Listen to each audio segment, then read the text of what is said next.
Breaking news.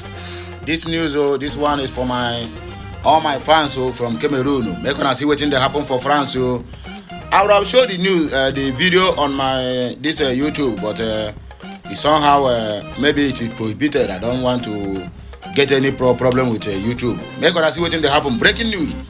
The president of Cameroon, BIYA, was caught in France celebrating his 40 years in power as he escaped mob from the Cameroonians, and one of his ministers was beaten to pulp.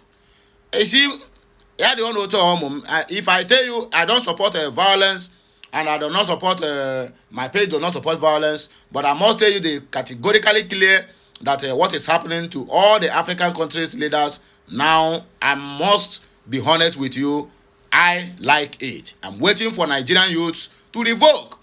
Despite the fact that Ike Kuremado, who is being incarcerated in a UK prison now, collected his own beating when he went to Germany for New Yam Festival.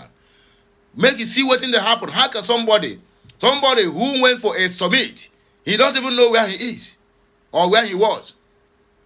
He takes his head to explain to him that you are in front of people where the man just the mess anyhow. Now, this man still get mine. Go, they call Beta Party for France. That is why I see France have been the evil and the brain behind every African country they colonize in poverty today. Upon all the whole uranium and what they call it, and crude oil Niger have. Niger is still being recognized as one of the poorest countries in the whole world, not in Africa, in the whole world. They have the best uranium, they have the best crude oil, just like Nigeria, and other mineral resources, gold, and latex coin. What do they call it? Can you imagine that? Can you imagine that? It's France. This same France is the one that is backing this man. This man is getting old. Step down, let other people who have the brain that can move this country forward. No, they refuse.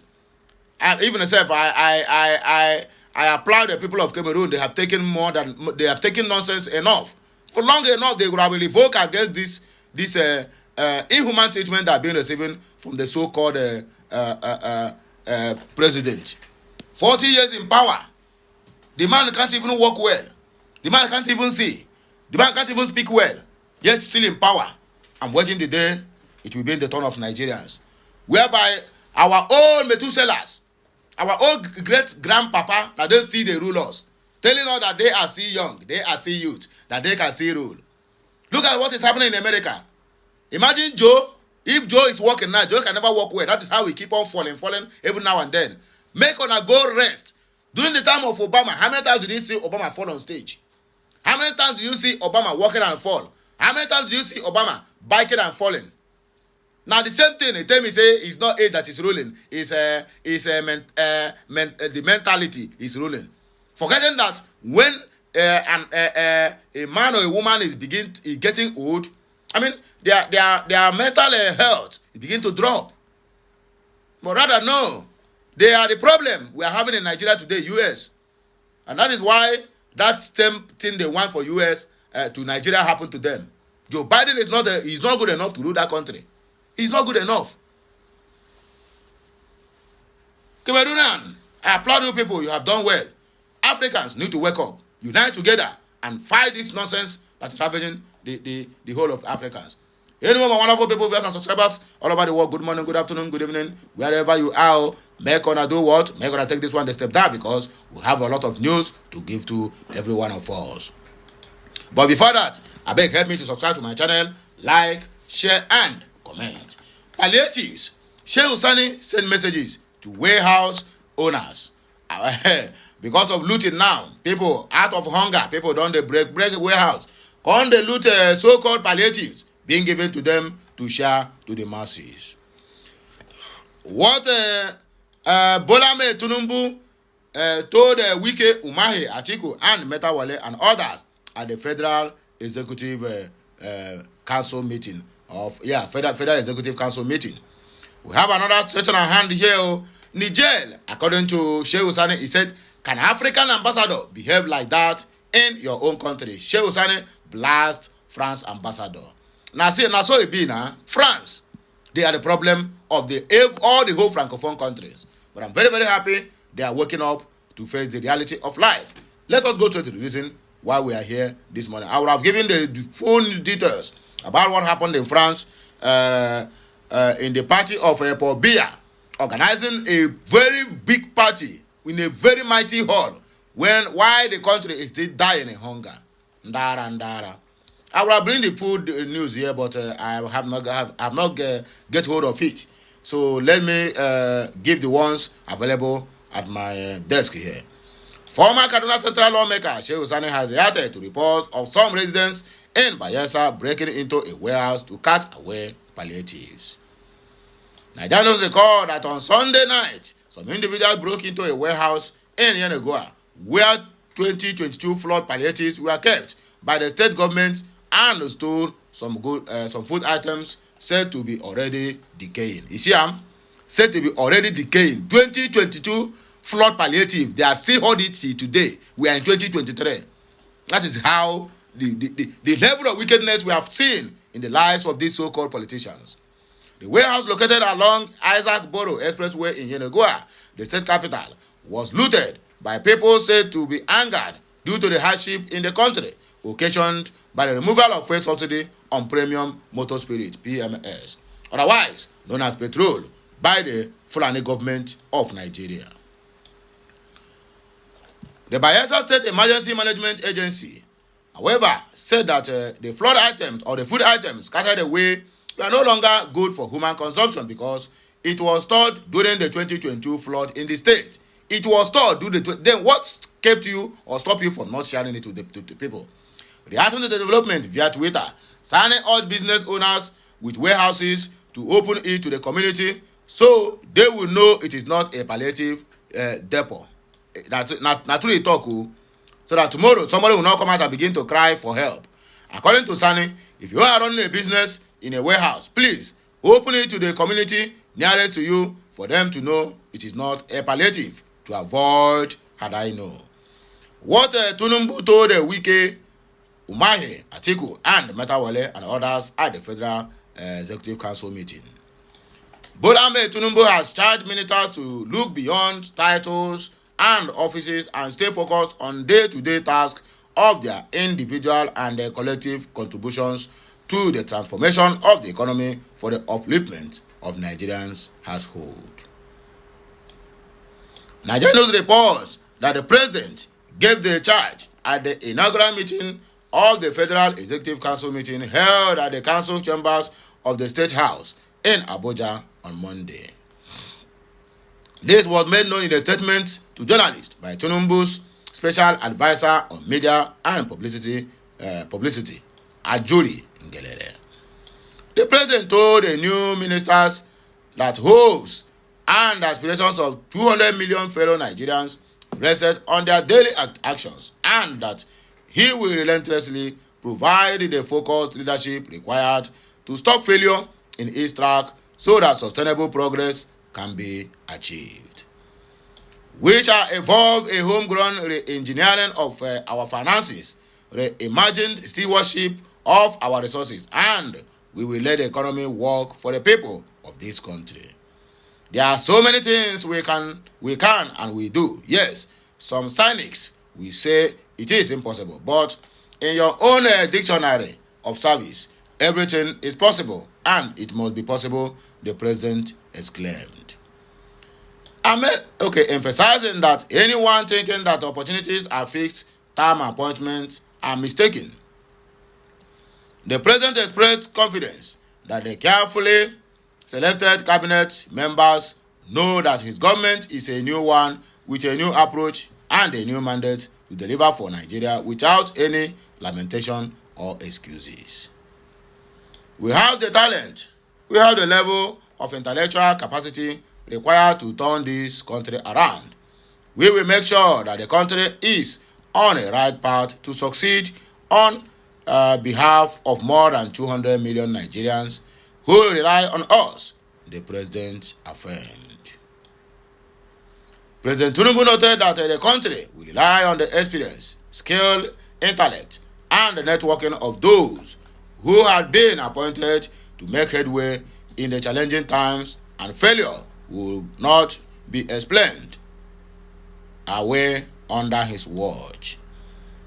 You and I know that expectations are high, and these are tough times. We must work hard and move ourselves to create a buoyant economy that will serve Nigeria. We have an employment rate that is unacceptable, and we are facing threats from climate change in order to turn things around. You have been selected to perform your utmost best. Our policy implementation will reform the country, ensure inclusive growth, and strengthen security for peace and prosperity. Without security, there can be no investment, he said. Humbled by the mandate God had given to him, Tinubu reminded his cabinet that he is only the man, and that their innovative thinking to solve problems will shape his leadership as a president who listens. He said, "It is in your hands now. I'm ready to listen and to cooperate. I'm ready even to be corrected. Only God is perfect. You have been asked to fetch water from a dry well. The challenges are great, but we will deliver for Nigerians. I'm happy to be the captain of this vehicle." Fetching water from a dry well, you said. Where is that dry well, if not the same people, the same APC that brought us into that dry well? It is a great commitment that you have made to the country since your inauguration as a minister. You have become a servant for the people, serving all the people all of the time. Those in attendance include Vice President Kashim Shettima, the Secretary to the Government of the Federation, George Akume, the Head of Civil Service of the Federation, Folashade Yemi Esan, and the Chief of Staff to the President, Femi Gbajabiamila. The minister at the Federal Executive Council meeting include the Attorney General of the Federation and the Minister of Justice, Lateef Fagbemi, Minister of State for Labour and Employment, Nkiruka Onyeji Ocha, Minister of State, Gas in the Ministry of Petroleum Resources, Ekperikpe Ekpo, Minister of Women Affairs, Uju Kennedy, and the Minister of Education, Tahiri Maman. The Coordinating Minister of Health and Social Welfare, Ali Pate, Minister of Foreign Affairs, Yusuf Tuga, Minister of State Oil, Minister of Petroleum Resources, Henneken Nakpobiri, Minister of Water Resources and Sanitation, Joseph Usef, and Minister of Agriculture and Food Security, Abubakar Kyari. The Minister of Humanitarian Affairs and Poverty Alleviation, Betta Edu, Minister of Sports Development, John Eno, Minister of Aviation and Aerospace Development, Festus Akpamo, Minister of Works, David Umahi, and Minister of Niger Delta Development, Abubakar Momo. The Minister of Solid Minerals Development, Dele Alake, Minister of Innovation, Science and Technology, Uche Nnaji, Minister of Transportation, Alekale Said, Minister of Industry, Trade and Investment, Doris Anete, and Minister of Defense, Muhammadu Badaru.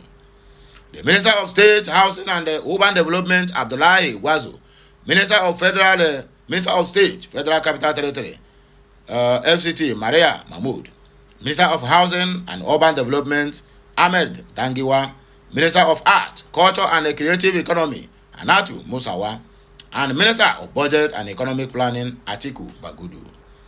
The Minister of State Education, Yusuf Sunumu, Minister of State Development, Shuaibu Awudu, Minister of State for Health and Social Welfare, Tunji Alaosa, Minister of Tourism, Lola Ade John, and Minister of State Police Affairs, Imam Suleiman Ibrahim. The Minister of Agriculture and Food Security, Aliu Sabi Abdullahi, Minister of Information and National Orientation, Mohammed Idris, Minister of State Environment, Isha Kasalako, Minister of Finance and Coordinating Minister of the Economy, Wale Edun, and Minister of Communication, Innovation and Digital Economy, Bosun Tijani. Thus are the ministers present at these very particular meetings. Can an African ambassador behave like that in your country? Shehu Sane blasts France ambassador. Former Kaduna Central lawmaker Shehu Sane has berated the French ambassador in Niger Republic, Sylvain Ete, for refusing to obey the order from the embattled country. Nigerian news records that on Friday, the Niger Republic junta ordered Ete to leave the country within 48 hours. In a statement, the country's foreign minister said the decision to expel the ambassador stemmed from his refusal to honor an invitation by Niger's Ministry of Foreign Affairs. The statement also added that other actions by the French government contrary to the interests of Niger led to the ambassador's withdrawal. However, the French ambassador ignored the ultimatum. Hours after the expiration of the deadline, French President Emmanuel Macron applauded the leader for staying put. You see, France and its diplomats have faced particularly difficult situations in some countries in recent months, from Sudan, where France has been exemplary, to Niger at this very moment, the French president said, reacting to Litte's refusal to leave the country. Sani wondered if an African ambassador could do the same thing in France. Speaking via Twitter, he wrote, the Niger military junta told the French ambassador to leave the country, and he is refusing to go. Can an African ambassador behave like that in France if he is asked to leave the country without him being escorted to the airport? Now, what we will see for all these nonsense countries? This France. I God now go punish all of them. I swear to God. Anyway, wonderful people, viewers and subscribers, I just say make I use this one salute on a Tuesday. This one is just a very brief broadcast to tell on say African countries don't they wake up. The men Nigerian used to also wake up from their sleeping slumber, because you will not be allowing Methuselahs, people who is old enough to be in our villages, taking care of our chickens, our dogs, and other farm products are the ones in the helm of affairs. Why the youths who have been graduated with first class are riding keke and peps and other many jobs in the country. Imagine a country whereby somebody told us he acquired a university degree at the Chicago State University without no primary, no secondary school education credentials. It sounds funny. We are waiting for the so-called president to come and tell us, according to Atiku Abubakar, how we acquired a diploma without a secondary school and a primary school certificate. Anyway, my good people, make gonna take this one step down. I'll be right back again with another blockbuster. Remember, today is Tuesday, 29th day of August in the year of 2023. Be of good courage. I'll be right back. Bye for now, my wonderful people. Kemensiano.